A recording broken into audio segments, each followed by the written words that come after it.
guys, welcome back. Today we're on the Pend Oreille River and we're with Kayla taking a look at some potential projects.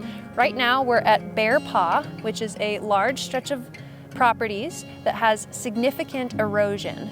And today we're going to talk about what salmon recovery looks like in the Pend Oreille River.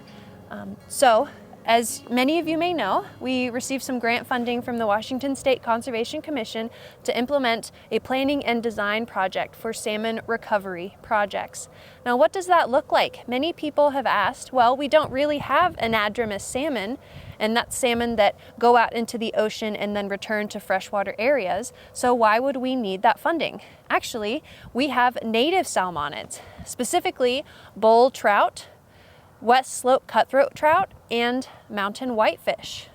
So we're working with Kayla and the expertise that she's gained throughout her college and previous careers to implement restoration projects to provide habitat for salmon as they move through the system.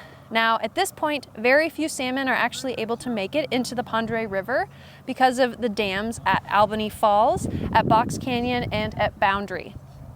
So, in the next 10 years, the folks at Albany Falls are going to install a fish ladder. At Box Canyon Dam, they already have a fish ladder that these bull trout will be able to move through the system and return to their headwaters that they haven't returned to in over 100 years.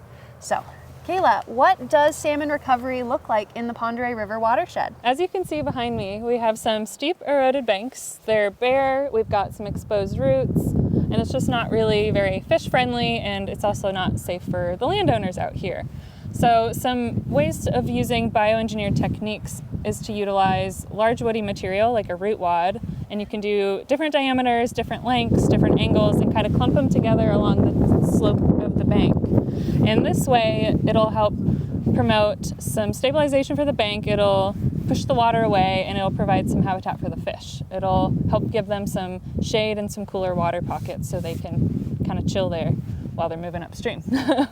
And then some other techniques we can use is some coconut coir matting, either in rifts up the bank or just kind of straightened along the bank, and then you can stake in native material throughout it, and it'll eventually flourish and create its own type of stabilization for the banks. So it'll be nice for the homeowners to look at, it'll also be nice for the fish, and it'll create a nice stable bank.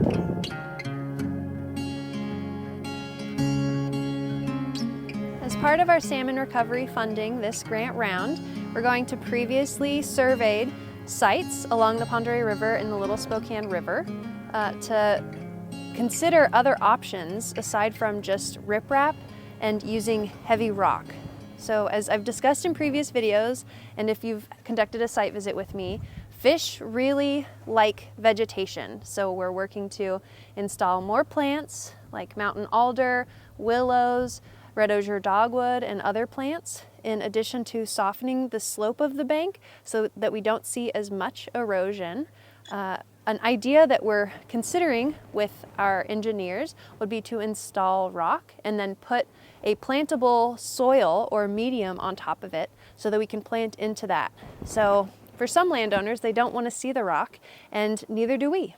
Another component that we're hoping to install would be large woody debris. So this looks like root wads, which when the water rises will create eddies and pools for the fish to move out of the main stem of the channel and rest before they continue moving forward. And they also prevent further erosion from the water during those high flow times.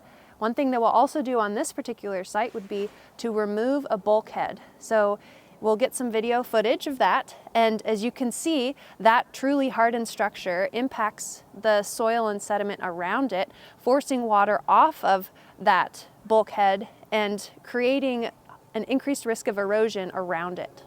Thanks again for joining us today, you guys, as we continue to figure out what salmon recovery looks like in the Pend Oreille River. If you're interested in learning more, please reference our website, www.pocd.org. Check us out on Facebook, Instagram, and find us on our YouTube channel.